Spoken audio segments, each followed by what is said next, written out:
Halo, Sobat Sehat Eko Hospital. Ketemu lagi kita di Arrhythmia Coffee Talk. Karena sekarang kita bulan puasa dan kita akan Idul Fitri, jadi kali ini kita akan bahas mengenai traveling. Karena banyak sekali yang akan pulang kampung nanti pada saat Idul Fitri. Hari ini saya nggak sendirian, saya ditemani sama Dr. Rudy, sahabat saya. Dr. Rudy spesialis penyakit dalam, ahli di bidang travel health. Ya, selamat siang Dr. Rudy. Selamat siang, Dr. Yansa. Oke, ini kira-kira sebentar lagi banyak sekali nih Sobat Sehat yang mau pulang kampung karena mau Idul Fitri nih. Jadi kita bahas topik mengenai penyakit aritmia, terutama penyakit gangguan irama jantung dan traveling. Dr. Rudy, boleh dong sedikit dibahas, kira-kira ada penyakit tertentu atau ada lokasi tertentu nggak di mana pasien-pasien nih yang kalau bisa harus hati-hati nih, pasien penyakit apa yang kalau traveling ke daerah mana harus agak hati-hati. Mungkin boleh dijabarkan, Dokter. Oke, Dr. Yansen, memang menarik banget ya topik traveling ini, apalagi menjelang mudik. Iya. Nah, pada prinsipnya para pemudik atau siapapun itu tidak ada kontraindikasi atau terserah lah mau pergi kemanapun. Tetapi yang harus kita ketahui adalah risiko tiap orang terhadap destinasi tertentu. Oh, Contoh misalnya ada orang yang ingin pergi ke gunung, tentu harus dievaluasi dulu, jangan-jangan ada kontraindikasi, misalkan masalah gangguan pernapasan, kemudian gangguan jantung mungkin akan beresiko.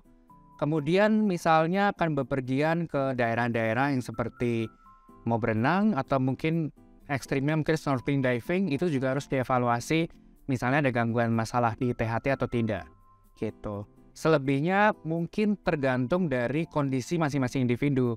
Contoh misalkan orang dengan diabetes, orang dengan gangguan penyakit jantung, dengan usia tertentu, di mana kapasitas seseorang tersebut akan berbeda-beda. Gitu. Apalagi mungkin kalau destinasinya jauh, harus naik mobil 4 jam lebih, atau mungkin naik pesawat yang lama, itu kan akan berisiko juga. oke, jadi intinya tidak ada halangan Betul. untuk pergi traveling, tetapi tentu saja harus menyesuaikan diri dengan kondisi penyakitnya. Ya, jadi jangan ragu, mungkin kalau yang mau traveling, Sobat Sehat, mungkin bisa ke dokternya terlebih dahulu ya, kalau misalnya punya penyakit jantung, ke dokter jantung, atau dokter diabetes sebelum traveling, supaya bisa mengetahui apakah memang sudah cukup baik kondisinya untuk menjalani atau liburan di Idul Fitri nanti gitu ya, dokter ya. Oke, ngomong-ngomong soal kondisi khusus, ini kebetulan lagi ada ahlinya nih, Dr. Yansen, spesialis jantung pembuluh darah, konsultan aritmia, jadi pengen penasaran, kira-kira ada kondisi khusus nggak sih dok pada pasien aritmia yang pergi traveling itu, kalau misalkan mudik, aman atau enggak sih dok? Oke, saya rasa jawabannya kurang lebih sama ya, Sobat Sehat semuanya. Jadi intinya pasien dengan aritmia tidak ada halangan untuk pergi traveling gitu ya. Tetapi sebaiknya memang pergi dan kontrol terlebih dahulu ke dokter jantungnya atau ke dokter ahli aritmianya untuk mengetahui kondisi penyakitnya apakah cukup aman. Sebagian besar gangguan aritmia atau gangguan irama jantung itu sebenarnya bisa dikendalikan dengan obat-obatan. Kalau mau traveling, kalau mau liburan, tentu saja jangan lupa untuk membawa obat-obat yang selama ini biasa dikonsumsi. Ya, intinya sih itu. Kemudian, kalau misalnya sering berulang, tentu saja mungkin harus di-adjust dosis obatnya supaya lebih bisa mengurangi keluhan aritmianya. Tetapi kalau memang gangguan aritmianya adalah gangguan aritmia yang berbahaya, nah mungkin harus lebih ekstra hati-hati dan jangan lupa untuk melakukan kontrol terlebih dahulu. Oke, jadi memang secara umum kita harus evaluasi dulu ya dok ya. Ya, Cuma masalah aritmia, kondisi lain seperti diabetes, penyakit apapun itu harus konsultasikan dulu kepada dokter supaya persiapan mudik itu menjadi optimal. Ya. Nah, ada juga yang bertanya dok, kalau misalkan aritmia nih udah persiapan khusus, yang orang takut tuh kadang-kadang kalau naik pesawat. Kira-kira ada concern tertentu kah kalau misalkan pasien aritmia itu harus naik pesawat? sebenarnya mau naik darat, misalnya naik mobil atau naik kereta, atau misalnya naik perahu, kapal, ataupun naik pesawat, tidak ada concern khusus. Gak masalah ya dok? Nggak masalah, tapi biasanya pasien yang agak perlu kita khawatirkan, misalnya pasien dengan menggunakan pacemaker. Ya, jadi Sobat Sehat sekalian semua mungkin tahu ya, kalau alat pacemaker biasa ditanam di bawah kulit, di dinding dada ya, entah sebelah kiri atau sebelah kanan. Itu memang sebaiknya kalau misalnya kita melakukan traveling, terutama kalau di bandara, harus menyertakan kartu dari pacemakernya dan diinformasikan diinformasikan kepada petugas keamanan di sana atau satpam di sana kalau saya adalah pasien yang menggunakan pacemaker. Ya, karena apa? Karena ketika melewati untuk cek keamanan ya, security check itu kalau misalnya kita menggunakan pacemaker pasti akan bunyi. Oke ya, jadi pasti akan bunyi dan itu akan menarik perhatian terutama petugas bandara ya, petugas keamanannya kalau kita menggunakan pacemaker, mereka sudah mengerti maksudnya ya.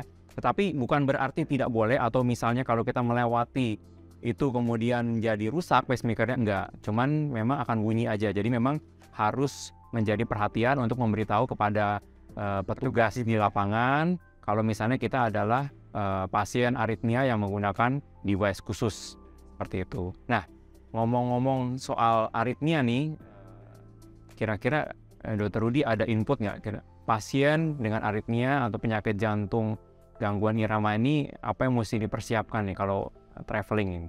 Nah, kalau untuk traveling, pasien-pasien aritmia tentu secara keseluruhan mirip ya dok ya dengan pasien yang lain. Selain kondisi aritmianya harus dievaluasi, ada persiapan-persiapan lain. Contohnya kalau misalkan harus vaksin. Ya, kita tahu vaksin itu tidak hanya terbatas terkait vaksin COVID. Seorang dewasa ada rekomendasi vaksin yang harus diberikan sesuai dengan usianya, sesuai dengan kelompoknya untuk dilakukan vaksin. Contohnya misalkan vaksin influenza, vaksin pneumonia atau radang paru-paru, itu juga bisa diberikan kepada mereka yang memang berisiko untuk bepergian ke daerah tertentu.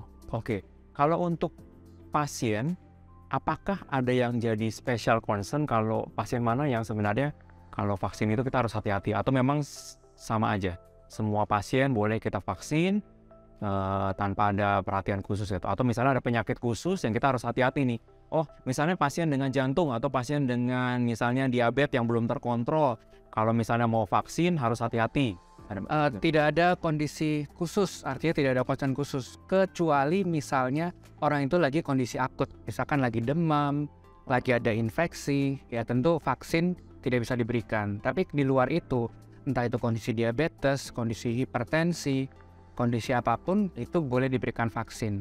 Kecuali kalau misalkan timbul alergi ya, tapi kan itu biasanya sudah didokumentasikan dan kalau memang diperlukan itu sudah ada kita bilang evaluasi khususnya gitu. Biasanya kan kalau divaksin observasi dulu. Nah, hal seperti itulah yang membuat kita harus lebih hati-hati. Tapi in general sih nggak apa-apa dok. Wah, jadi sama kayak vaksin COVID juga kali ya. Jadi setiap pasien itu sebenarnya secara umum boleh divaksin asal tidak dalam kondisi akut ya. Misalnya kalau jantung mungkin sobat sehat ya harus mengetahui apakah kalau gagal jantungnya tuh lagi dalam kondisi akut apa enggak, pasien lagi sesak nafas atau tidak. Kalau tentu lagi sesak nafas, lagi dalam kondisi akut, tentu saja hal ini menjadi kontraindikasi atau tidak boleh divaksin. Demikian juga kalau misalnya pasien lagi serangan jantung akut, tentu saja ini jadi perhatian. Atau gangguan iramanya sedang timbul ya, sehingga menimbulkan denyut nadi yang sangat cepat, tentu saja ini menjadi perhatian. Kalau misalnya kondisi penyakitnya dalam kondisi yang stabil, ya pasien tetap bisa menerima vaksin sebagai persiapan untuk liburan atau traveling. Seperti itu ya, Dr. Rudy ya. Betul banget, Dr. Jansen. Nah, saya sendiri jadi penasaran nih, kalau misalnya orang yang lagi mau pergi traveling kan sudah persiapan segala macam nih, khususnya untuk pasien aritmia. Nah, kalau tiba-tiba di tempat tujuan muncul aritmianya kembali dengan kondisi yang macam-macam, kira-kira ada pertolongan pertama yang bisa dilakukan nggak, Dr. Jansen? Oke, terima kasih, Dr. Rudy. Jadi, ini selalu menjadi concern, perhatian, terutama pasien-pasien dengan gangguan irama jantung atau aritmia.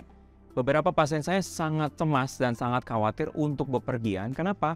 Karena mereka khawatir pada saat mereka naik pesawat atau ketika mereka traveling ke satu daerah tertentu, aritmianya muncul. Ya, ada beberapa tips pertolongan pertama yang bisa kita lakukan. Tapi yang pertama-tama pasti, seperti sudah disebutkan tadi di awal, kalau setiap pasien aritmia harus membawa obat-obatan yang selama ini dikonsumsi. Ya, kalau memang biasa mengkonsumsi obat-obatan tentu saja harus tetap dikonsumsi dan persediaan obatnya harus cukup. Yang kedua, ya kalau bisa mengenali daerah yang akan dituju, kemudian mungkin ada rumah sakit terdekat yang bisa diidentifikasi terlebih dahulu sebelum ke sana supaya kalau memerlukan pertolongan pertama, obat-obat injeksi, obat-obat infus bisa pergi ke rumah sakit tersebut, ke UGD rumah sakit tersebut. Yang ketiga, tentu saja ada pertolongan pertama yang sudah pernah di-share juga di baik di YouTube ataupun di Instagramnya Eka Hospital. Jadi ada beberapa langkah. Intinya adalah kita membuat kondisi vagal ya. Jadi kalau berdebar kencang, terutama gangguan aritmia yang kencang, yang cepat ya, seperti ventricular tachycardia atau supraventricular tachycardia, ada beberapa langkah yang bisa kita lakukan untuk mengembalikan gangguan irama kembali ke normal. Yang pertama adalah kita bisa melakukan yang paling efektif, kita bisa melakukan tarik nafas yang dalam. Tarik nafas dalam, kemudian kita tutup hidung kita, tutup mulut kita, kemudian kita ngeden sekencang-kencangnya. Ya, tarik nafas, ngeden sekencang-kencangnya, kemudian kita baring dan kaki kita diangkat kurang lebih sekitar 30-45 derajat ya. Itu salah satu tindakan yang cukup efektif untuk mengembalikan dari irama takikardi atau aritmia ke kondisi yang normal. Ada beberapa langkah yang lainnya juga, tapi tidak terlalu efektif, misalnya seperti menenggelamkan wajah kita ke air yang dingin, atau melakukan pijat di daerah karotis, di daerah leher di sini, atau bisa memijat-mijat mata, itu juga bisa. Salah satu beberapa langkah-langkah yang bisa kita lakukan sebagai pertolongan pertama.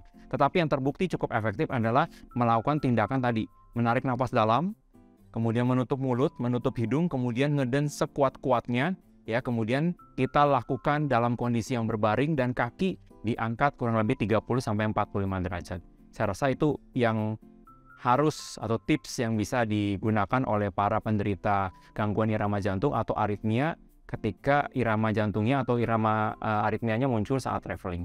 Begitu, Dokter Rudi. Oke, wah informasinya luar biasa ya dok ya. Jadi selain obat-obatan, terus kemudian ada manuver khusus tadi yang kita sebut sebagai vagal manuver, tentu juga harus mengetahui emergency kontak terkait kondisi aritmianya ya kalau sampai ada apa-apa. Nah terakhir dok, kalau misalnya orang aritmia itu kira-kira boleh nyetir nggak dok? Kan biasa kalau kita lagi pergi gitu ya, terutama kadang keluar kota atau keluar negeri, pengen nyetir sendiri, kira-kira itu boleh nggak dok? Oke, jadi ini juga jadi pertanyaan dari sobat sehat atau pasien-pasien dengan penyakit gangguan irama jantung atau aritmia. Jadi ya, kalau saya mau nyetir, bawa mobil itu atau melakukan traveling itu boleh apa tidak ya?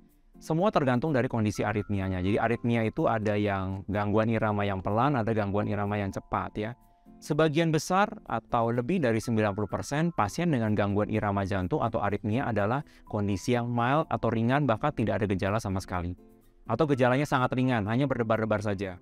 Dalam kondisi ini tentu saja pasien boleh driving atau nyetir atau melakukan traveling dengan berkendara ya, tidak ada halangan. Tetapi kondisi-kondisi tertentu kita harus hati-hati.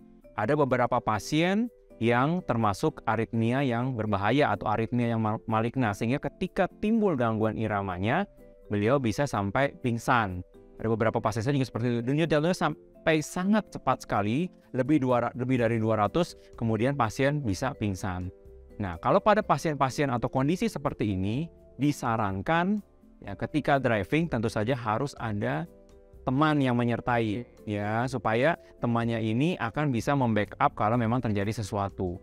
Ya, walaupun sebagian besar juga sebenarnya bisa dikendalikan dengan obat-obatan. Atau kalau dalam kondisi yang lebih spesial, misalnya pasien aritmia yang post lakukan tindakan ablasi, ya sudah diobatin, pasien tidak perlu minum obat lagi, sebenarnya kondisi jantungnya sudah normal. Jadi bisa melakukan aktivitas atau traveling atau olahraga seperti pasien umumnya gitu. Jadi memang tergantung kondisi aritmianya dok ya. Maka itu penting sekali buat sahabat sehat semua harus untuk lakukan evaluasi dulu sebelum bepergian. Oke, mungkin itu perbincangan kita pada hari ini ya bersama Dr. Rudi. Bagaimana persiapan kita mau liburan nih atau mau traveling, terutama pasien-pasien dengan gangguan irama jantung. Tidak tertutup pasien dengan gangguan irama jantung, tapi juga pasien dengan kondisi yang lainnya. Jadi lebih baik persiapkan diri dengan baik supaya liburannya akan lebih enjoy, terutama dengan teman atau dengan keluarga. Mudah-mudahan informasinya berguna, ya boleh di-share supaya perjalanannya makin oke. Sip. Oke, kita ngopi dulu yuk. Yuk.